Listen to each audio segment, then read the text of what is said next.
So I got my test results back, and they're not looking too good. What's up, guys? Jeff Cavalier, ATHLEAN-X.com. So yeah, what I hold in my hands here are my test results.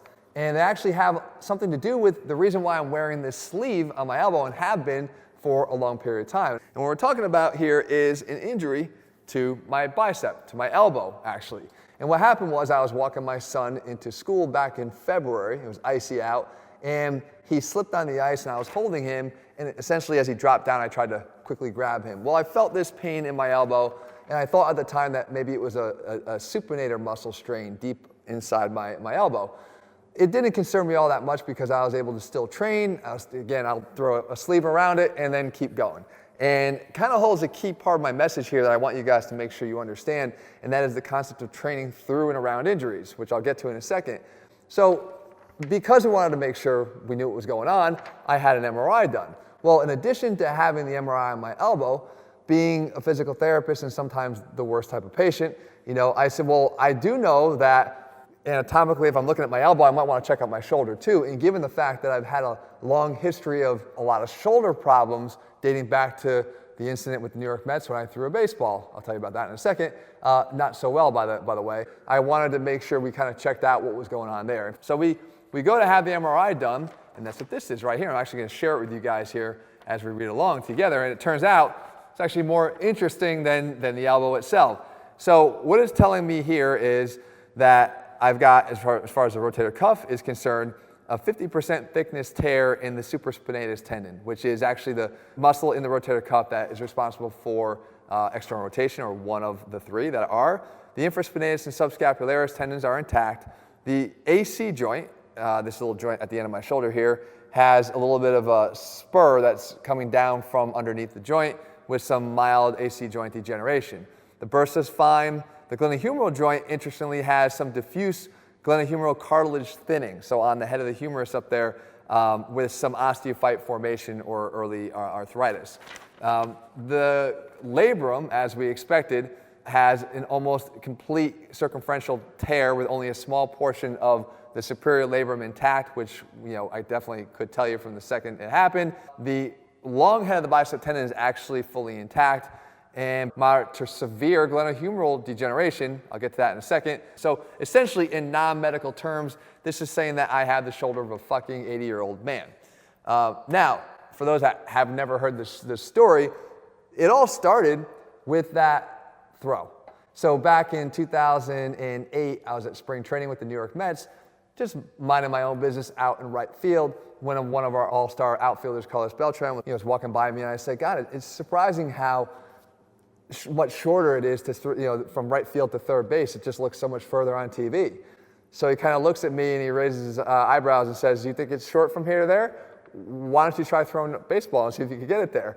So of course, not wanting to back down from a challenge, I said, well, I know I can get it there. I just want to know who's going to catch it when I throw it. So he hands me the baseball and says, I'll give you $1,000 if you can get it there on the fly. So of course, I wanted the $1,000. I grabbed the ball and I unwind. It's just an explosive throw. The problem is it sort of died on the outfield grass somewhere behind shortstop, and the only thing explosive was what happened inside my shoulder as I completely tore my labrum and apparently my rotator cuff too. It's a good thing though that I've got the MRI to remind me of how bad my shoulder is supposed to feel, because quite honestly, it feels pretty damn good. I come into this gym every single night, 10 o'clock, 10:30 after I put the boys to bed, and I train hard, and I feel great. And I don't have the limitations that the MRI is suggesting that I have. And I think that's one of the things that I want to get across to you guys right off the bat, because a lot of us have been in the position where we get diagnostic imaging that tells us something that maybe we don't like to hear. And the good news about that is that the diagnostic imaging doesn't always support what's clinically happening with you. So a lot of times there's be imaging that says that things look pretty damn bad in there, but clinically you feel totally fine. So are you supposed to start worrying about what's inside the MRI report, or are you supposed to maybe continue to do what you're doing because clinically you're doing fine? Or the MRI will say nothing's wrong with you, but clinically you feel like shit. So, is there nothing wrong with you because the MRI says nothing's wrong with you? I would disagree. You know, I think that when it comes to learning about what's actually happening to you, you need to learn more about what's going on with your own body. You need to become the master of your own body. And one of the main reasons that I have this channel, one of the very main reasons I think why we are as watched as we are, is because I've always tried to give you guys the understanding and knowledge. Look, I understand you can learn a tip or two on TikTok in 10 seconds, right? I think to inform people so that they know exactly what's going on with themselves so they can better prepare for things like this and even have more informed training approaches, you need to get the education. You need to understand what's happening. I've always tried to do that here. So using this MRI as an example, I'm going to hope to do the exact same thing for you right here.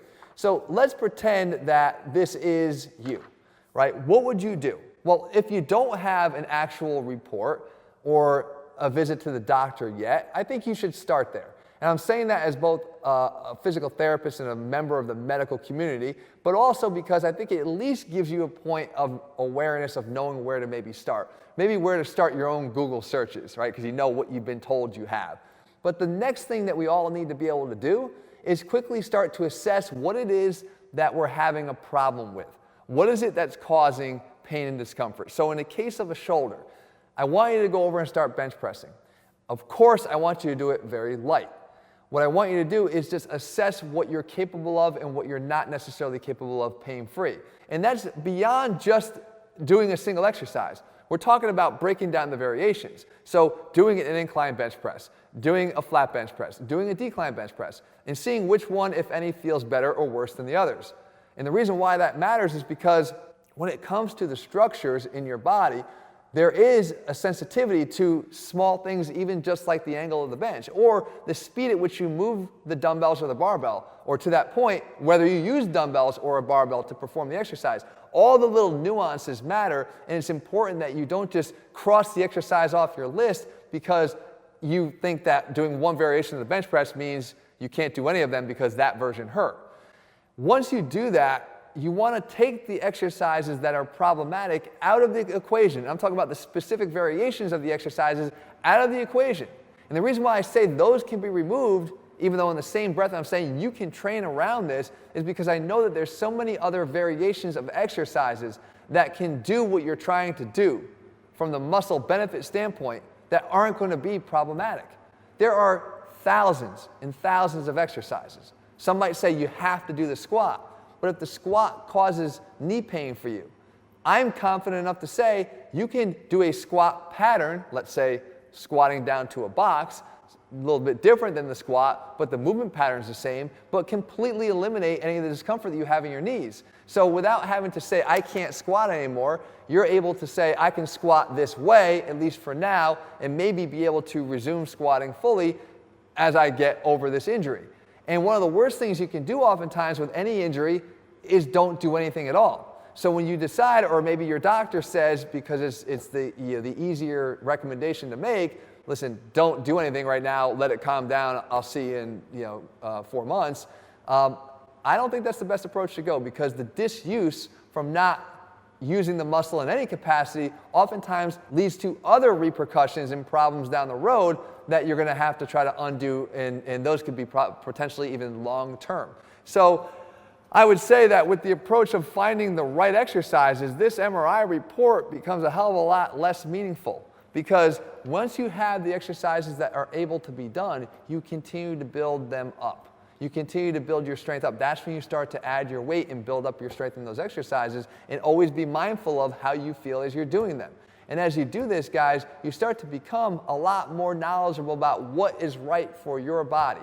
I talked about with this shoulder injury. Again, you not knowing me for any time frame from my early days on YouTube, I had the injury, but meanwhile I trained around it and through it. Sometimes I had to abbreviate range of motion. Sometimes I had to choose completely singular exercises for a workout. For my chest at one point in time when this was inflamed, actually from demonstrating a muscle up that really screwed this up again, I decided to just limit my chest training to cable crossovers.